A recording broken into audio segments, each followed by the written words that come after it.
about 2012 and about what Peter was saying about progressing up. And, well, how many of you have thought about 2012? Like, yeah, quite a lot? Because you hear about it a lot, don't you? Like, you hear about it being a special year and so forth. Well, the truth is that there is a lot of changes coming upon the world. A lot of them are going to be physical changes. A lot of them are going to be cataclysmic physical changes happening to the earth. The reason why is the general soul condition of man in many areas of the earth is in such a state of destruction of the environment that eventually the environment is going to actually have a correction. Right?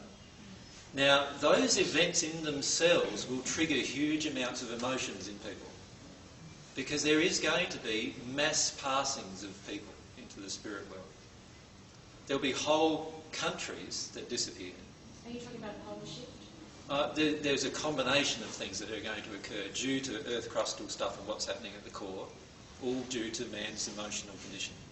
So, you know, I could list them for the next 3 hours, but I don't want to have a discussion about that for the next 3 hours, because all that generally does is create fear in people, and I'm not here to create fear in anyone. But I am just stating the truth. There is going to be some major changes on the earth. Now, the question that you need to ask yourself is, now that you know that it's your soul that creates everything, you have the ability to actually work your way through all of these changes very, very rapidly and with a lot of ease, if you focus on your soul development. If you go down the physical road of just doing physical things, you'll find the coming changes very confronting emotionally. But if you decide to actually choose to feel all of your emotions now, you will actually be in the position of being the leaders, if you like, of the future. Now, many of you don't want to be leaders of the future, and that's fine. But what I'm saying is that just your soul condition is going to make you a leader of the future.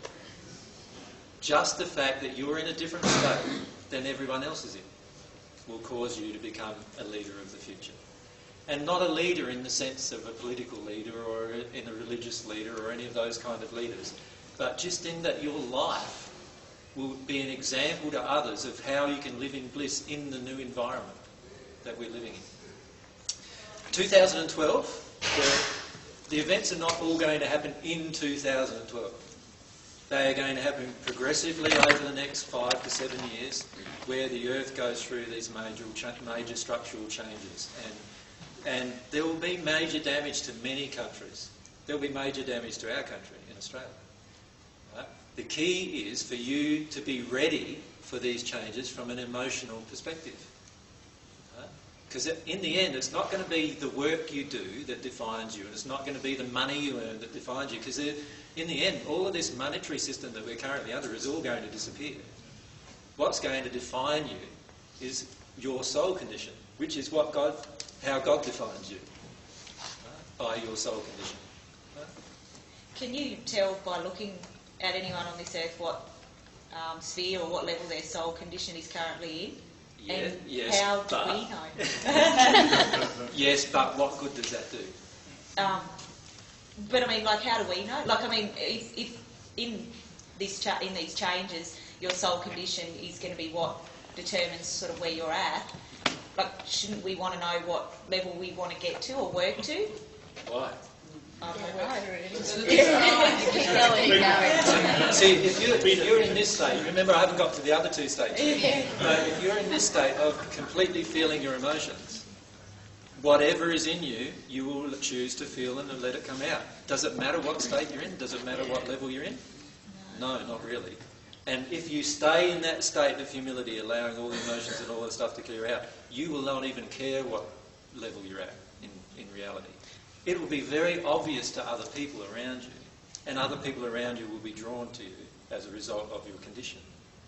They'll be drawn to you because they can see you coping with things that they can't cope with, and they'll want to know how you're coping with it. They'll want to know how you can be happy when 3/4 of your family just passed. Right? They'll want to know how you can be happy. They'll want to know how you can be happy when, you know, all of your investments that were all based along the coast in Australia all just went into the sea. They want to be happy how you could be happy without losing all of that. They want to know why. Do you know what I mean? So the key thing is that your soul condition will just, it's like a light, as I said in the first century, that shines out to the world. And everyone around you will notice it. And they'll be drawn to it. And then you can tell them the truth that you've learned. And you can help them emotionally, just like you've learned to deal with things emotionally yourself. Does that make sense?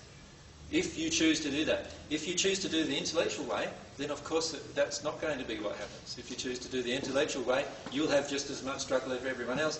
And then at the time comes, you go, yeah, I remember that crazy guy saying something about all this, you know. And then you might feel more attracted to it then. Who knows?